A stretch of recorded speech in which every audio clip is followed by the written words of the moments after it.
I just changed the oil on my BMW X7, so here is a quick video on how to actually reset the service reminder. This will work the same for engine oil or rear brakes, for example, that I just did a couple of months ago. So we're going to start by pressing the start button 3 times quickly. So 1, 2, 3, and this will put the vehicle into diagnostics mode.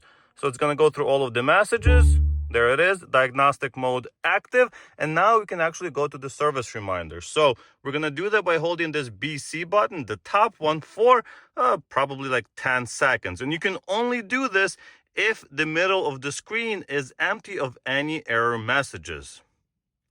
So we're just going to wait. Still waiting. There it is. So now we have a message saying engine oil reset possible. So I'm going to press and hold again.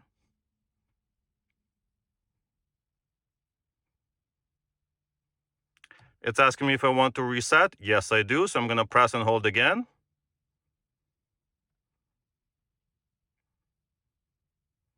And there you go. Now it's saying reset in progress. You want to keep holding the button until it is done. And now it's done. Reset successful. So I'm going to let go. One thing I forgot to mention is that you can press this button once instead of holding it to cycle through the items in this menu. So you can see brake fluid, engine oil, vehicle check. Well, I guess that's it for me at this moment. But I also had rear brakes, for example, when I changed the pads. And you can reset that in here as well.